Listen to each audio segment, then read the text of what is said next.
Now there are 4 kinds of malaria. ငှက်ဖျားပိုး၄မျိုးရှိပါတယ် There's one called vivax. တစ်မျိုးက Vivax ဖြစ်ပါတယ် Now all malaria have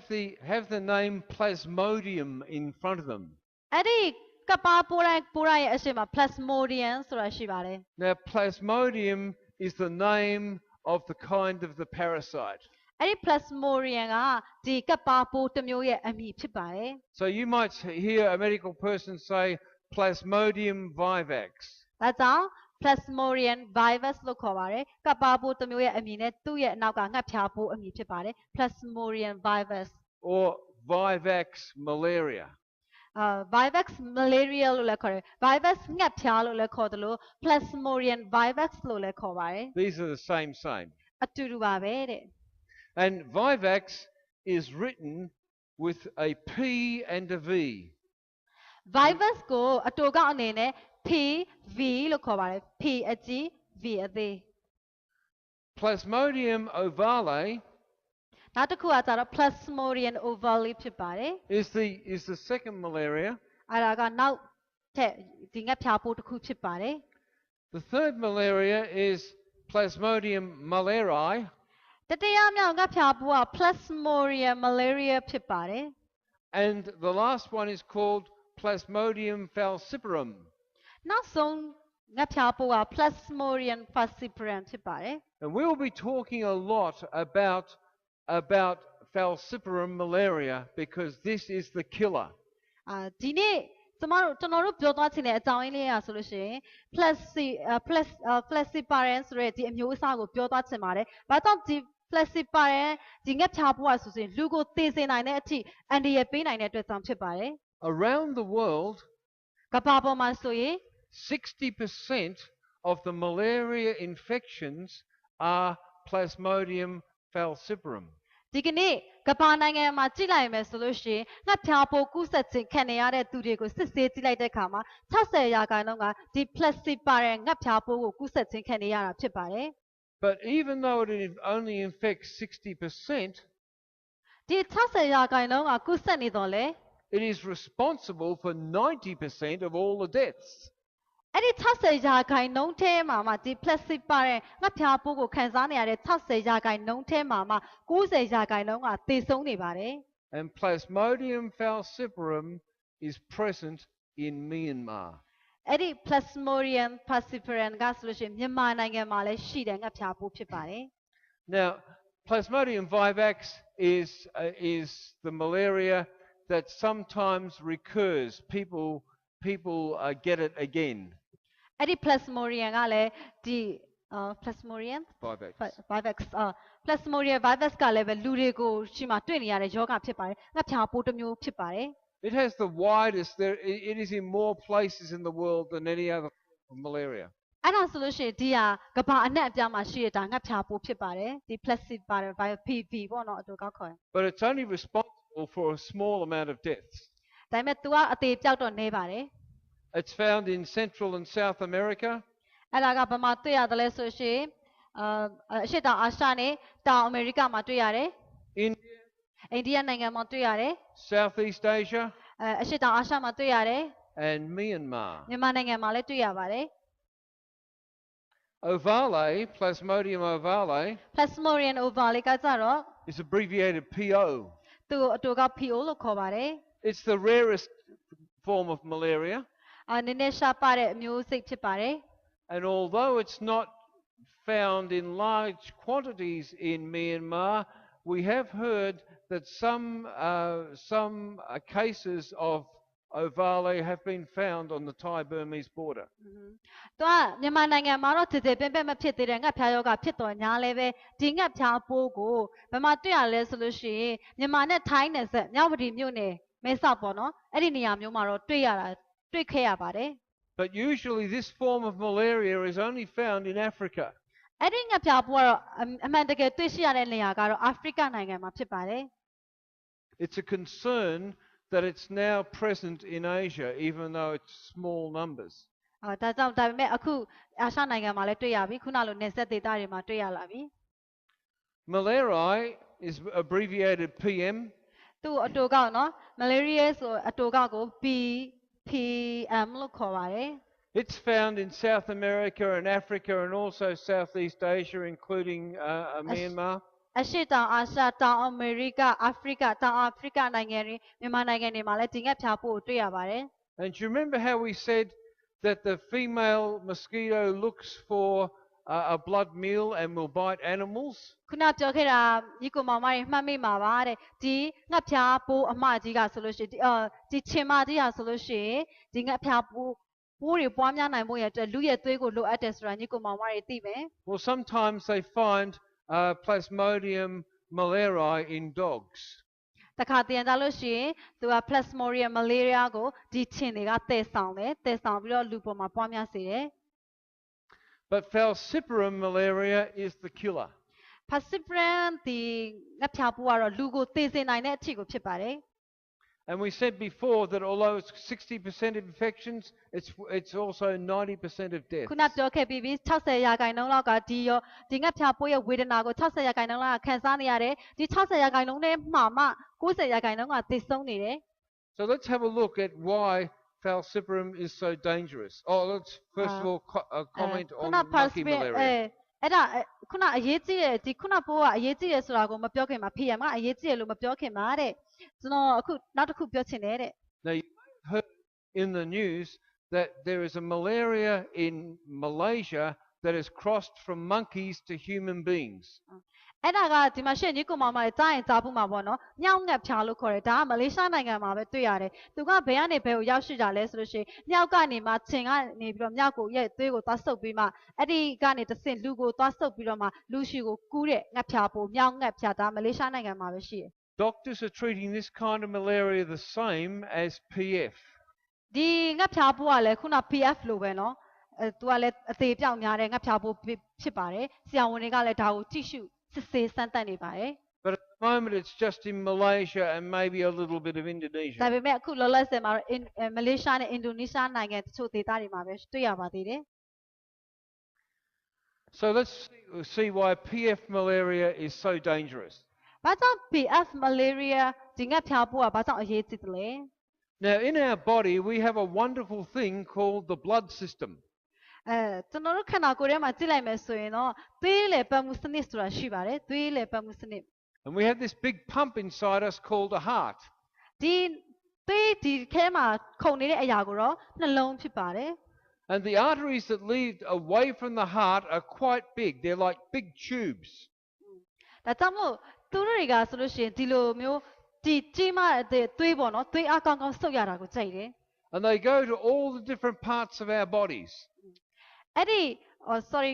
အဲ့ဒီခန္ဓာကိုယ်ရဲ့ဒီနှလုံးခုန်ကြောင့်နှလုံးခုန်တဲ့ကြောင့်ခန္ဓာကိုယ်မှာသွေးလေပတ်မှုကောင်းကောင်းပြုလုပ်နိုင်တာဖြစ်ပါတယ်ဒီနှလုံးခုန်ခြင်းအပြင်သွေးတွေကိုနေရာအနှံ့ကိုပို့ဆောင်ပေးနေတာဖြစ်ပါတယ် And these tubes get smaller and smaller as they go further away from the heart.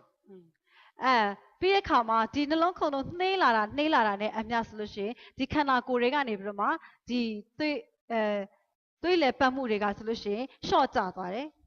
And it doesn't matter where you prick yourself, you'll usually find that if you prick yourself with a pin, you'll get a little bit of blood. ဒါကြောင့်မလို့ခုနနှလုံးခုန်တော့အားနဲ့လာတဲ့အမျှသွေးအားတွေကလည်းရှော့ကျသွားတာကိုဘယ်လိုနည်းအားဖြင့်ကျမတို့သိနိုင်မလဲဆိုရင်ကျမတို့ရဲ့အသားကိုဒီလိုမျိုးသွေးစီးဆင်းတဲ့နေရာအသားကိုထိုးကြည့်လိုက်လို့ရှိရင်ထိုးကြည့်ပြီးပြန်မလိုက်တဲ့အခါမှာအဲ့ဒီနေရာမှာပန်းရောင်လေးတွေထနေမယ်ဆိုလို့ရှိရင်ဒါသွေးအားနေတယ်ဆိုတာကိုသိနိုင်တယ် Now some of these blood vessels in our body are almost the same size as a single strand of hair. တခါတရံကြလို့ရှိရင်ကျမတို့ခန္ဓာကိုယ်ထဲမှာရှိတဲ့သွေးကြောမြင်လေးတွေကဆိုလို့ရှိရင်တစ်ယောက်နဲ့တစ်ယောက်တစ်ခုနဲ့တစ်ခုအရွယ်အစားတူညီပါတယ် Some are smaller than that. တချို့ကြတော့ပို့ပြီးတော့သေးငယ်တယ်အဲ့ဒီအရာတွေတဲ့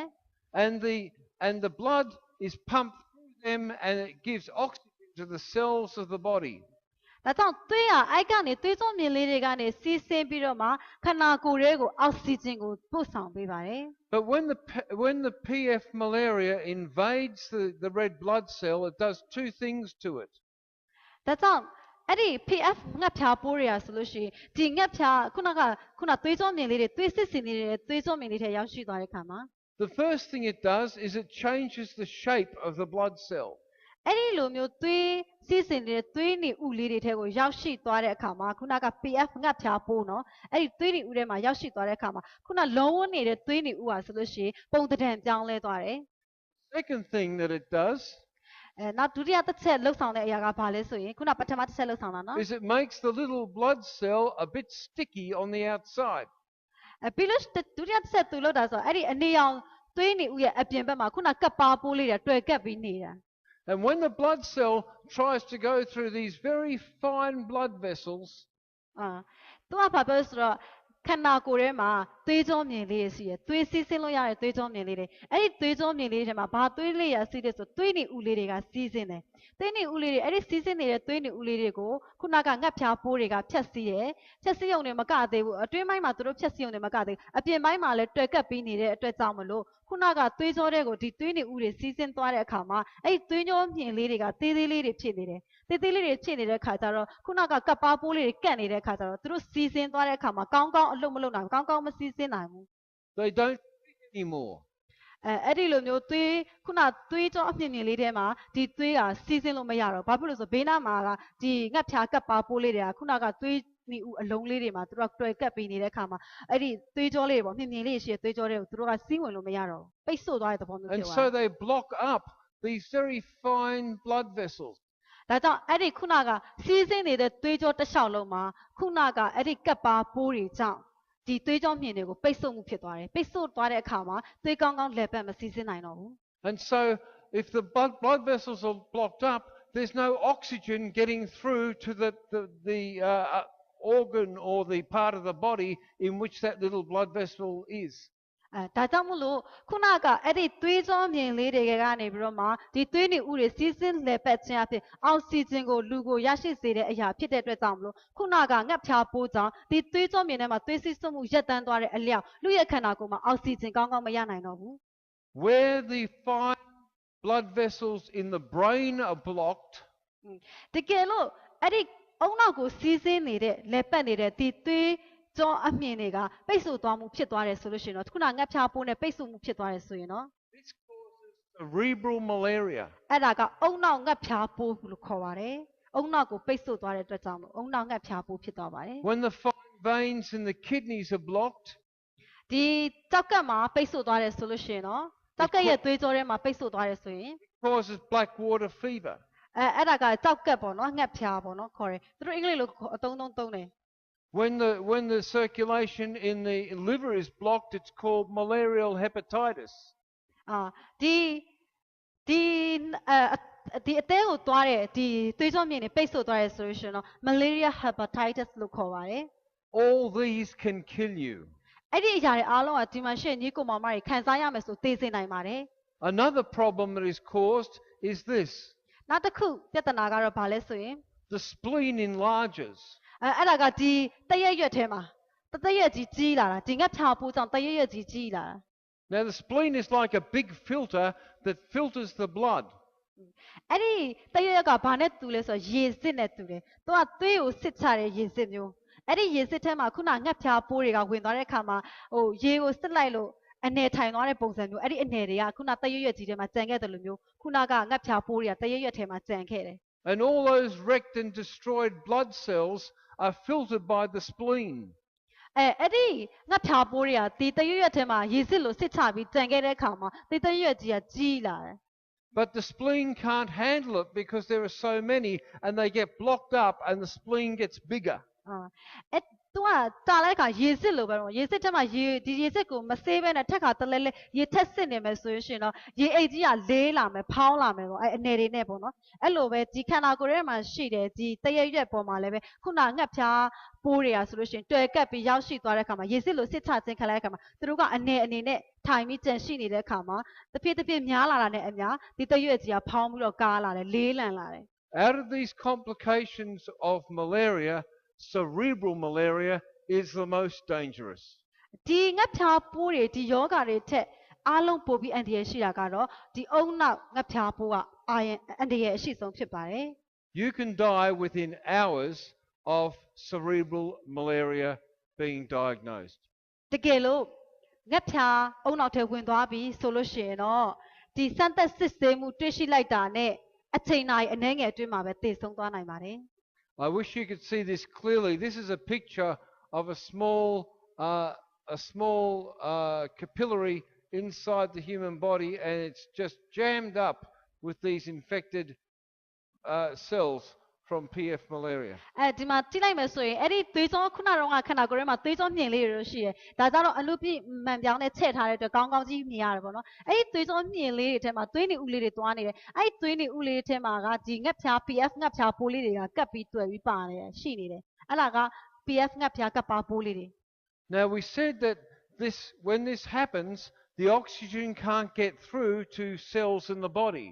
အဲ့ဒီလိုမျိုးသွေးကြောထဲမှာဒီငှက်ဖျားပိုးတွေရှိနေတယ်ဆိုလို့ရှိရင်တော့ခန္ဓာကိုယ်ကိုအောက်ဆီဂျင်ကောင်းကောင်းမပို့နိုင်ပါဘူး And without oxygen, cells die. အောက်ဆီဂျင်မရဘူးဆိုရင်တော့ခန္ဓာကိုယ်ရဲ့ cell တွေကပျက်စီးသွားမှာပဲ This girl here, ဒီမှာအမျိုးသမီးငယ်တယောက်ကိုကြည့်ပါ I met in Indonesia in Papua. အင်ဒိုနီးရှားဖာပူနိုင်ငံမှာတွေ့တဲ့အမျိုးသမီးတယောက်ဖြစ်ပါတယ် She was a village girl သူဟာဆိုလို့ရှိရင်ကြေးရွာသူတယောက်ဖြစ်ပါတယ် who loved to climb trees, သူကတစ်ပင်တက်ရတာလဲဝါဒနာပါတယ် play with her friends. တငယ်ချင်းတွေနဲ့ဆော့ရတယ် She was a girl who was just full of life. သူ့ရဲ့အသက်တာမှာတကယ်ပဲပျော်ပျော်ရွှင်ရွှင်ဝမ်းဝမ်းမြောက်မြောက်နဲ့အသက်ရှင်ခဲ့ပါတယ် And she caught malaria. နောက်ပိုင်းမှာသူငှက်ဖျားပိုးကိုကူးစက်ခံရတယ် And it became cerebral malaria. အဲ့ဒီငှက်ဖျားပိုးကူးစက်ခံရတဲ့အလျောက်သူမကုသတဲ့အခါမှာနောက်ဆုံးအုံနောက်ငှက်ဖျားပိုးဖြစ်လာတယ် And they couldn't get medicine to her in time. အချိန်မီမကုသလိုက်တဲ့အခါကျတော့ And the malaria killed some cells in her brain. အဲ့ဒီငှက်ဖျားပိုးကသူ့ရဲ့အုံနောက်ထဲမှာရှိတဲ့ cell တွေကိုဖျက်ဆီးပစ်လိုက်တယ်သေစေခိုင်းလိုက်တယ် Now when you talk to her, her speech is slurred. သူအခုသူစကားမပြောနိုင်တော့သူစကားပြောတဲ့အခါမှာလဲသူမပီကလာဖြစ်လာတယ် She dribbles out of her mouth. She can't control her dribbling. ဒါကြောင့်သူ့ရဲ့ပါးစပ်ကနေလဲတရေတို့ဒီလိုမျိုးပေါ့နော်အဲ့လိုမျိုးအထက်ထဲကအပုပ်နဲ့နေထွက်ကျလာတယ်သူထိမ့်မချုပ်ထားနိုင်ဘူး Her hand is shrunken like this. She can't control it. သူ့ရဲ့လက်တွေခြေထောက်တွေလည်းကောင်းကောင်းမထိမ့်ချုပ်နိုင်တော့ဘူးကောင်းကောင်းမလှုပ်ရှားနိုင်တော့ဘူးလက်တွေခြေထောက်တွေလည်းကုတ်ပြီးတော့အဲ့လိုမျိုးဖြစ်နေတယ် She walks along with a shuffled kind of သူလမ်းလျှောက်တဲ့အခါမှာလေသူ့ရဲ့အကြောတွေကသေသွားတယ်လို့ဖြစ်သွားတာပေါ့နော်ဒီငှက်ဖျားပိုးဝင်သွားတဲ့အခါမှာလမ်းကောင်းကောင်းမလျှောက်နိုင်တော့ကောင်းကောင်းမလှုပ်ရှားနိုင်တော့ကောင်းကောင်းစကားမပြောနိုင်တော့ This girl's life has been changed because she had cerebral malaria. သူအရင်တော့ကပျော်ရွှင်စွာတစ်ပင်တက်ခဲ့တဲ့ကစားခဲ့တဲ့သူမရဲ့အသက်တာအခုငှက်ဖျားပိုးဝင်သွားတဲ့အခါမှာအပြောင်းလဲကြီးကိုပြောင်းလဲသွားပြီ And it killed cells in her brain. အဲ့ဒီငှက်ဖျားပိုးတွေကသူ့ရဲ့အုံနောက်ထက်မှာရှိတဲ့ cell တွေကိုဖျက်ဆီးပစ်လိုက်တယ် By depriving them of oxygen.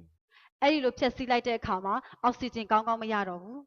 It is a medical emergency. We need to get the right medicine to people who have this kind of malaria. ဒီလိုမျိုးဖြစ်လာပြီဆိုလို့ရှိရင်တော့ဒီငှက်ဖျားပိုးကိုသေစေနိုင်ဖို့အတွက်ကျမတို့အရေးပေါ်စိတ်ကူတောင်းမှုခံယူဖို့ရန်အတွက်လိုအပ်လာပြီ Now this girl here is Canadian, and she went home after being in Asia, and I hope you can hear that she's not talking properly. ဒါကနေဒီယာကအမျိုးသမီးငယ်တယောက်ဖြစ်ပါတယ်သူငှက်ဖျားပိုးအုံနောက်ထဲမှာဝင်သွားတဲ့အခါမှာသူကရောင်ကတန်းအော်နေတဲ့အကြောင်းအရာလေးသိပါတယ်ဒီမှာရှိရင်ဒီကိုမောင်မတွေလည်းသူဘာပြောနေလဲဆိုတာကောင်းကောင်းပြပြတတ်ကြားမှာမဟုတ်ဘူးဆိုတာသိကြည့်ပါ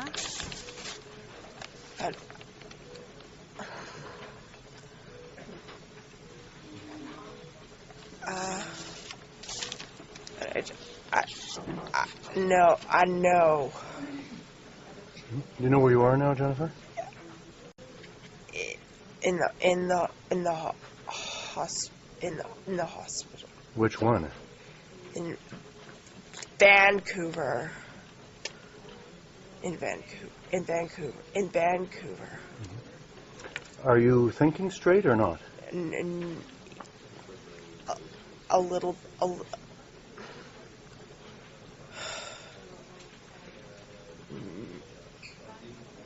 No. Are you having trouble getting your thoughts out or saying what you want? Yeah. Did you ever have this much difficulty speaking before in your life? Yeah, when I was in the hospital in Kathmandu. Mm-hmm. Yeah. But you don't have cerebral palsy or some problem with speech, do you? No. Okay, thank you. Yeah. So can you see how she can't think? အခုဒီမှာတွေ့လားတဲ့သူခုနဆရာဝန်မေးနေတယ်သူဘေးနားလူတွေမေးနေရလဲသူမစင်စားတတ်တော့ဘူး She's finding it hard to talk. သူစကားပြောဖို့လည်းခက်ခဲတယ် It's because the parasites are blocking oxygen to the speech centers in her brain. ဘာကြောင့်လဲဆိုလို့ရှိရင်သူ့ရဲ့အုံနောက်ကိုသွားမဲ့ဒီအောက်ဆီဂျင်ကိုခုနငှက်ဖျားပိုးတွေကပိတ်ဆို့သွားတဲ့အတွက်ကြောင့်ဖြစ်တယ် She appears confused သူကစိတ်ရှုပ်ထွေးတယ်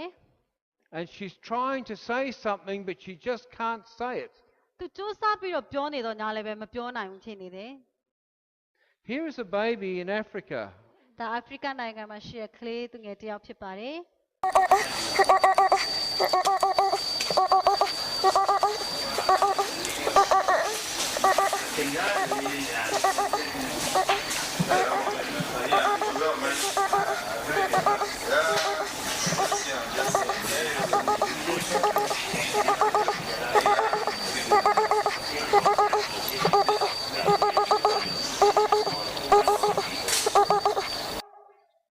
They're just continually convulsing. ဒါဆိုလို့ရှိရင်တက်နေတာပေါ့နော်ကလေးငယ်တစ်ယောက်ကတက်နေပါတယ် You see, once this gets into the brain, it is very, very serious. တကယ်လို့ငှက်ဖျားပိုးကအုံနောက်ထပ်ဝင်သွားပြီဆိုရင်တော့အိမ်မတန်းမှအရေးကြီးလာပါပြီ Now, studies done in 2002 suggest that there are 2.2 billion people who are at risk from PF malaria. 2002ခုနှစ်မှာလေ့လာတွေ့ရှိချက်အရပြောရမယ်ဆိုရင်လူတန်းပေါင်း2.2တန်းအားဆိုလို့ရှိရင် PF ငှက်ဖျားယောဂပိုးခံစားနေရပါတယ် Each year, there are around 500 million cases. နှစ်တိုင်းမှာ915သိန်းခန့်ကဆိုလို့ရှိရင်ငှက်ဖျားဆေးကုသမှုနဲ့အဲ့ဒီယောဂဖြစ်စဉ်တွေကိုခံစားနေရပါတယ် Thank goodness, not all the 500 million die. ဒါပေမဲ့တခုကျေးဇူးချီးမွမ်းစရာကတော့915သန်းသောအသိန်းသောငှက်လူတွေကငှက်ဖျားပိုးကိုခံစားနေရတော့လည်းပဲ915သိန်းကတော့မသေးသွားပါဘူးအားလုံးမသေးသွားပါဘူး But up to 2 million do. ဒါပေမဲ့2တန်းခန့်ကတော့သေသွားပါတယ် And the statistics could be higher because we don't have all the information. ဒါပေမဲ့2တန်းထက်တော့ပိုလဲပိုနိုင်တယ်ဘာကြောင့်လဲဆိုလို့ရှိရင်တော့သတင်းအချက်လက်ကိုတိတိကျကျမရရှိထားပါဘူးဒါပေမဲ့915သိန်းဖြစ်တော့ညာလဲပဲအဲ့ဒီ915သိန်းတဲ့က30ပေါ့နော်2တန်းဆိုတာ30ကတော့သေဆုံးသွားပါတယ်ဒါပေမဲ့30ထက်လဲပိုခြင်းပိုမယ်ကျွန်တော်တို့သတင်းအတိအကျမရထားတဲ့အတွက်ကြောင့်ဖြစ်ပါတယ်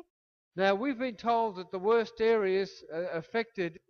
Myanmar are Rakhine State, Shan State, Chin State, Kaya State, Mon State, Kayin State, and Kachin State. ဒီမြန်မာနိုင်ငံမှာငှက်ဖျားယောဂတွေ့ရှိတဲ့နေရာတွေပေါ့နော်ရခိုင်ပြည်နယ်ရှမ်းပြည်နယ်ချင်းပြည်နယ်ကယားပြည်နယ်မွန်ပြည်နယ်ကရင်ပြည်နယ်နဲ့ကချင်ပြည်နယ်များဖြစ်ပါတယ်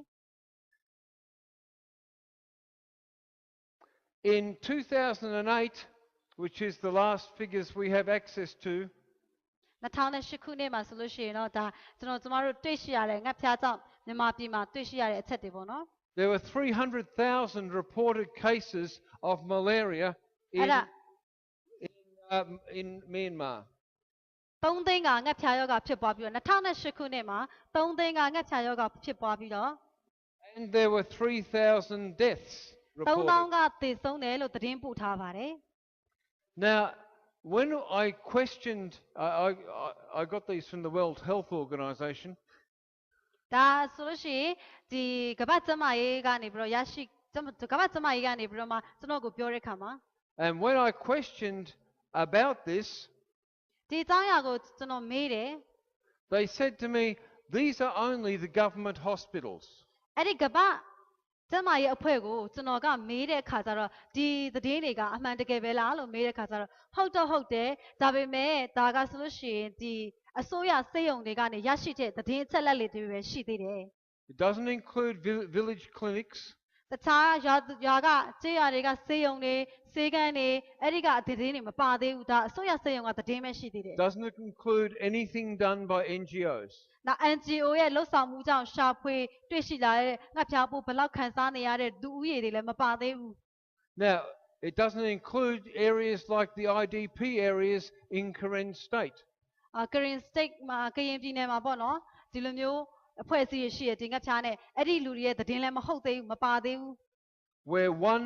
a medical survey says that 42.5% of deaths are malaria related. ငှက်ဖျားပိုးကြောင့်42.5 4.5. 40 42.5% of people who die in IDP areas Okay die from malaria. 42.5ရာခိုင်နှုန်းသောသူများငှက်ဖျားပိုးကြောင့်သေဆုံးတယ်ဆိုပြီးတော့မှကရင်ပြည်နယ် IDP ကနေပြီးသိရှိရဖြစ်ပါတယ် So it's obvious that this figure of 300,000 reported cases is actually much higher. ဒါကြောင့်မလို့တဲ့ခုနကမြန်မာနိုင်ငံမှာ2008ခုနှစ်ကလူ3သိန်းဟာငှက်ဖျားပိုးကိုခန်းစားနေရတယ်ဆိုတာချက်ကျမတို့တကယ်လို့သတင်းအတိအကျကိုယူမယ်ဆိုရင်တော့ဒီထက်မကပိုပြီးများပြားနိုင်ပါတယ်။ဘာကြောင့်လဲဆိုတော့ဒီ3သိန်းသောသတင်းတွေကဆိုလို့ရှိရင်စေယုံအစိုးရစေယုံကပဲရရှိထားတဲ့အရာဖြစ်တယ်။ကျန်တဲ့လှုပ်ဆောင်မှုတွေလူမှုရေးအဖွဲ့အစည်းကလှုပ်ဆောင်မှုတွေမပါသေးဘူး And the amount of deaths is greater than 3,000. ဒါကြောင့်မလို့တဲ့ခုနက3သိန်းထက်ပိုနိုင်တယ်လို့သေဆုံးမှုဟာလည်းပဲ3000ထက်ပိုနိုင်ပါတယ် Now, of the deaths, of the malaria cases in Myanmar, 75 to 80% were PF malaria.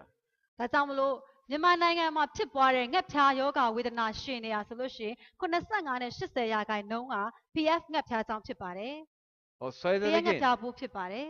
75 to 80% were falciparum malaria. ဒါကြောင့်ကျွန်တော်ထပ်ပြီးပြောချင်ပါသေးတယ်85နဲ့80ရာခိုင်နှုန်းက PF ငှက်ဖျားပိုးကိုခံစားနေရပြီးမှအုံနောက်ငှက်ဖျားပိုးဖြစ်နေတာဖြစ်ပါတယ် 20% were Vivax. 25ရာခိုင်နှုန်းက virus ငှက်ဖျားပိုးကြောင့်ဖြစ်ပါတယ် The two most dominant malarias in Myanmar မြန်မာနိုင်ငံမှာအဖြစ်အများဆုံးငှက်ဖျားပိုးပေါ့နော် are falciparum and Vivax. Falciparum နဲ့ Vivax ဖြစ်ပါတယ်နှစ်မျိုးပေါ့နော် Falciparum နဲ့ Vivax And falciparum is 4 times more dominant than Vivax. နော် Falciparum ကဆိုလို့ရှိရင် Vivax တက်ဆိုင်4ဆလောက်ပိုဖြစ်တယ် And that's the background that we want to give you ဒါဆိုလို့ရှိရင်ဒါငှက်ဖျားနဲ့ပတ်သက်တဲ့အခြေခံလေးတွေဒီမှာရှေ့ညီကိုမောင်နှမတွေကိုပေးချင်တာဖြစ်ပါတယ် about malaria. ငှက်ဖျားပိုးကြောင့်ယောဂပိုးကြောင့်ဖြစ်ပါတယ် It's a killer disease, သူကသေစေနိုင်တဲ့ယောဂဖြစ်ပါတယ် but it's treatable ဒါပေမဲ့ကုသလို့ရတယ် and it's preventable. ကာကွယ်လို့ရတယ် And we want to be able to empower local communities to lower the numbers of infections and deaths in their communities by taking a few simple steps. ဒါကြောင့်မလို့ကျွန်တော်တို့အနေနဲ့ဒီမှာဒေသခံပြည်သူလူထုနဲ့ပူးပေါင်းပြီးတော့မှဒီငှက်ဖျားယောဂါကိုဒီထက်မကကျမတို့မြန်မာနိုင်ငံမှာကြဆုံးတော့အောင်လို့နှိမ်နှင်းခိုင်းစေချင်ပါတယ်အတူတကွလက်တွဲပူးပေါင်းပါဝင်ပြီးနှိမ်နှင်းခိုင်းစေချင်ပါတယ် And that's what this seminar is about. ဒါကြောင့်မလို့ကျမတို့ဒီသင်တန်းလေးကိုဒီမှာရှေ့ညီကိုမောင်မတွေသိစေဖို့အတွက်ကျင်းပပြုလို့ရခြင်းဖြစ်ပါတယ် Easy? လွယ်သလားတဲ့